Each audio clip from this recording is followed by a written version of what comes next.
Hi, I'm your host, Christian Cristiano. Welcome to Wellness for Realists, where we help you live a healthier, more satisfying life. Most of you have heard of Feng Shui, which translates into wind and water respectively, but it might surprise you to know that traditional Feng Shui is actually considered by many to be not only an art, but also a science. Feng Shui originated in China and has roots going back 3,000 years. The ancient Chinese believed that specific land's energy could either make or break the kingdom. Perhaps one of the greatest examples of how seriously the Chinese take Feng Shui is the terracotta army created by the first Chinese emperor in 200 BCE. This army was put there by the first emperor to protect his tomb after he died and to represent bravery and valor. We take this same idea and bring it into your homes. What do you want to experience in your home? Peace, tranquility, serenity? This is the purpose of Feng Shui, to use the elements to achieve balance while bringing all of these qualities into your home and ultimately into your life. Today in the West, there are a number of different types of Feng Shui, but the Feng Shui we are talking about here is classic or traditional Feng Shui.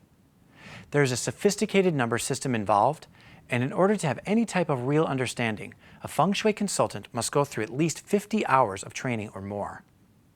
An expert Feng Shui teacher has thousands of hours of education and will teach the student how to remedy any challenges that may exist in the living and work spaces. Once people are introduced to classic Feng Shui, they quickly see the value, and many people won't make a decision about what home to buy until they have a trained Feng Shui consultant come to the property and calculate what type of home it is. Classic Feng Shui is used to harmonize your work and living space in order to improve your health, relationships, and to create financial abundance. A Feng Shui consultant needs two main tools, a Feng Shui compass, or lo pan, and a bagua, which is best described as a type of map. The practitioner needs to gather the data of the home or office, including the year it was built, and then, using their compass, they calculate the exact directions the building is sitting and facing. At that point, they use a mathematical algorithm to calculate the numbers of the home or office. This process usually takes about 20 minutes or so. Once all the information is calculated, the final numbers tell us what type of home it is. There are 4 possibilities here. A home or office can be good for money and good for people, which is ideal. Good for people but challenging for money. Good for money but challenging for people. And lastly, challenging for both. It is important also to consider that regardless of the type of home or office you end up with, each home and office brings necessary lessons into our lives, so there isn't really any bad home or office. Once we know the home type, it is time to implement the necessary remedies. This is done by using the 5 elements of earth, metal, water, wood, and fire, and placing them in the home accordingly. For example, if a certain part of the home requires the fire element, a red throw, or a painting, or a red lamp, among other things, could be used.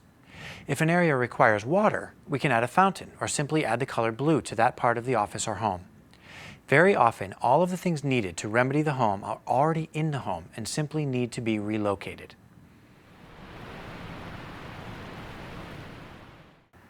Today, we are honored to have Feng Shui Master practitioner Amanda Collins with us. In addition to her Feng Shui practice, Amanda also runs the International Feng Shui School. Another part of her busy schedule includes taking people on spiritual journeys to Ireland and China. Amanda, thank you for being with us in the studio today. I'm so honored to be here. Thank you. It's great to see you again. Let's start with what first brought you to Feng Shui. So Amanda is from Ireland, and we want to know how she got from Ireland to China and now to Southern California. How does that happen? Yeah, I think people, invite me as a Feng Shui practitioner to their home and expect a Chinese lady and an Irish girl rise at the door. I feel like I've been doing Feng Shui since a little girl. I've always been connected with nature, and that's what Feng Shui is all about, reconnecting us with the natural rhythms of nature. Sure. So I was born on a farm, and I always wanted to sleep in the stables until my mom would drag me inside into my room, and I'd bring the rocks and the water and the plants and everything, because I loved having those elements with me. So growing up, always moving around the furniture and everything. And so I moved to America about 15 years ago. Mm-hmm. And when people used to come into my home, they used to ask me, oh, did you have a Feng Shui? And I was like, Feng what? I'd never heard of it before. Uh-huh. And after about the 10th person said to me, I've got to find out what all this Feng Shui stuff is all about. So I read some books, and you know when you just get those chills through your entire body? So I couldn't read enough, I couldn't study enough, and I just knew that this is my life's purpose, to bring more harmony into people's homes and into their lives. Nice. So I went to China and I studied with Feng Shui Masters. I really wanted to go to where this was born, where this was created. Sure. So I went to China, did some studies there, and 15 years later here I still am studying and sharing all about it. And helping people create a more harmonious home, which is a beautiful thing. So Amanda, tell us what a typical client could expect. If they call you up and they want you to come to their home for a consultation, what's involved? Do you just show up one time? Do you come more than once? What does it look like? Well, that's a great question. And a lot of my clients are clients for life. For example, what a consultation looks like is we get their date of birth, and from your date of birth in Feng Shui, there's 5 elements: water, wood, fire, earth, and metal. And from your date of birth, we find out what element you are. And then when we find that out, we can find out your best directions to sleep, for a good night's sleep, to work, for prosperity, to eat, for digestion, and then your elements, so how we can support your elements. So for example, if you're a fire element, we'll bring more wood in to your environment that feeds you. Okay. So we look at balancing and supporting you in your environment in that way. Sure. And then we just look at the entire home, from furniture alignment to color to artwork to the intentional energy, and basically what your home is like, because really it's just an outward reflection of what's going on in the inside. Absolutely. Yeah, so we take our way through the entire home and how to balance and harmonize that. Okay, so you mentioned if somebody's a fire element, you bring more wood. Yes. And can they assume that that's because fire kind of feeds on wood? Exactly. So Okay. if you imagine a fire, how do you keep it going? By putting logs in there. Got it. Yeah, Got it. Yeah. Okay, great. Very interesting.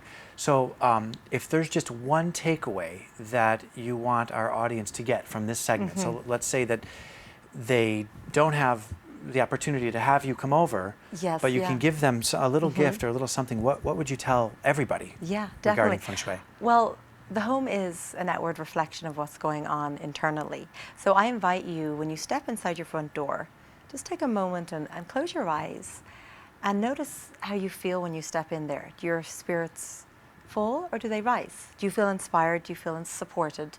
And if you don't, maybe just take a moment to feel into what that is. Is the artwork in your home depressing and not what you love? Is it cluttered? Is the furniture set up too welcoming? Are the colors pleasing to you? And do you only have in your home what brings you absolute joy and that you need and that you use in that? Okay. And if the answer is that it's falling, take a look around your home and see if everything is a reflection of where you want to be in your life. Interesting. So would you suggest to them to actually go through kind of piece by piece? Oh, without a doubt, room Okay. by room, and look at the artwork, look at the statues, the accessories, and the pieces that have been given to you. You know, like just because something's been given to you doesn't mean you have to keep it, because people have either inherited things or been given things as gifts. Sure. And The mother-in-law. Yeah, yeah, and maybe they're just not loving anything. Sure. And then you're the one that spends up to 80% of your time indoors. So Yes. whatever is in there should be inspiring for you and should feed your soul. Okay, yeah, that makes sense. Yeah. Let's take a couple Okay. questions from our studio. Yeah, great. Or from our audience out there, actually, from Facebook. We have Brian Rada here, right here in LA. He sent us a message on Facebook, and he said that, I hear that the elements are correlated with north, east, south, and west in Feng Shui. Is this true? If so, what are the rules around that? Yeah, that's a great question. So all of the directions have a certain element, a body part, an area of your life. So for example, the north area of your home is to do with water, and that's also to do with career and your life's journey.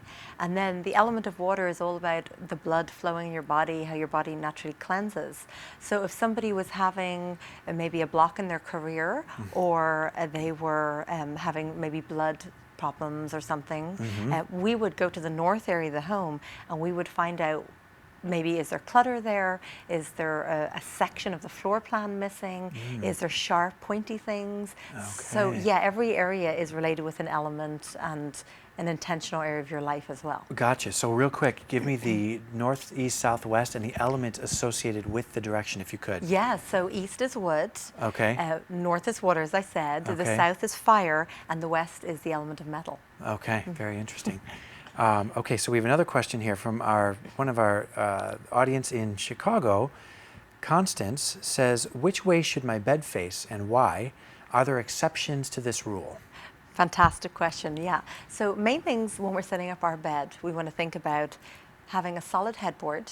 Okay. And if possible, wherever we position our bed, we want to be able to see the door. We'd rather not be directly in line with it, because when you are, there's too much chi, too much energy rushing towards you, and it's harder to sleep at night. When you're facing the door, you mean? Exactly, Okay. yeah, like if your bed is directly in line with the door. Gotcha, So okay. wherever you position it, you want to be able to see the door, but not be directly in line with it. Got it. You definitely rather not sleep with your head up against a toilet or a bathroom on the other side. Okay. Rather not sleep under a window, and very importantly, not sleep with your head up against the electrical box that controls, the electricity throughout the house. Okay, sure. And then, as I spoke about a little bit earlier on as well, depending on your date of birth, there's certain best directions that you have, and the year and the month that you're born in. So we would do calculations, and actually, if we knew Constance's date of birth, we could tell her exactly what directions are best for sleeping. Okay. Yeah. Very, very interesting. So, what about a couple that Yes. has kind of opposing numerology or opposing Yes, numbers once you run the yes. numbers? What do you do in that case? Great question. So first of all, we'd find out, maybe do one of them have difficulty sleeping, and then we definitely pick that person to have their headboard in that best direction. Gotcha. Okay. And then we'd also see is who already has the front door in their best direction, right? Okay. So then we might balance it out. Or another thing is if they were looking to become pregnant and there's fertility challenges, Okay. there's definitely best directions. So maybe one of them in particular was having problems, we would get them in their best sleeping and fertility direction as well. Okay, interesting. Yeah, Interesting. yeah. Okay, so probably a lot of people out there are wondering about what it takes to become a Feng Shui consultant. So give us a little rundown about your school. Yes, yeah. How long it is, how rigorous it is, what it looks like. Yes. Well, Feng Shui is definitely a lifetime of mastering. I'm always learning. The masters that I've trained with are. But I am the founder of the International Feng Shui School, and I do a month-long training where it's 4 weekends in a month, or I also do an intensive 6-day training.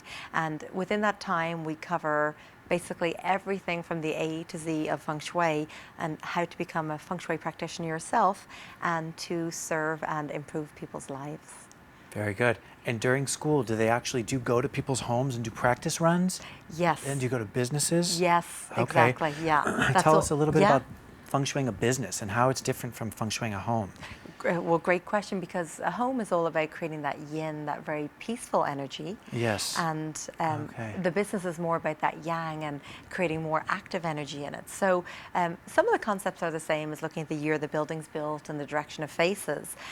But when it comes to a home, we just want to create more of a quieter, sacred space for people to relax and recharge. But the business is more about how can we bring more people to the space and create more of that yang energy in that way. Okay, very Yeah. cool. And on these journeys that you take people to China and Ireland, do you do Feng Shui with people during that? Are you educating them? Oh, without Or a is it- doubt, yeah. So it's a spiritual fun trip, but it's also educational. Yeah, exactly. We study, that's where Feng Shui started in China, so we look at all these sacred spaces, Temple of Heaven, Forbidden of City, and how the concepts of Feng Shui were used throughout. Okay, very good. Amanda, thank you so much for sharing your wisdom with us today. Thank you so You're much for welcome. having me here. Tell our audience how they can find you, a couple of websites or a blog or whatever it is that you want to let them know. Yeah, the International Feng Shui School, and my personal website is amandacollins.com, and I would be welcoming any questions to support. Thank you. Thank you.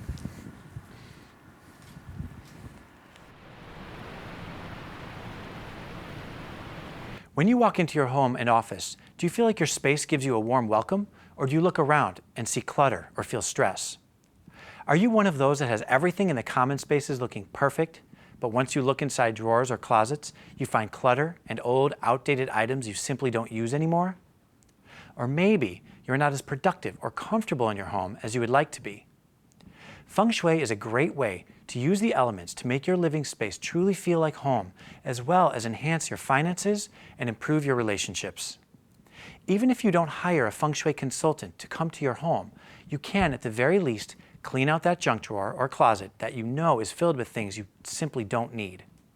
A cluttered home is a cluttered mind, and why not make your space as peaceful and beautiful as possible? I want to invite you to walk into your home and walk around after watching this. Take time to look at every item you see. If you don't love each item, or if there are items that remind you of people or events that you would rather forget, get that item out of your home. You can give it to one of your many charities or to a friend or colleague. You deserve to be surrounded by things and people you love. And if you make a commitment to yourself to improve your living and working environment, you are increasing your chances of health and wealth. Your home is your sanctuary, and if it's not quite there yet, today is the perfect day to start. For more Wellness for Realists, be sure to subscribe to us at emPOWERme.tv. Like us on Facebook, follow us on Twitter, and you can find me at acupuncturebychristian.com.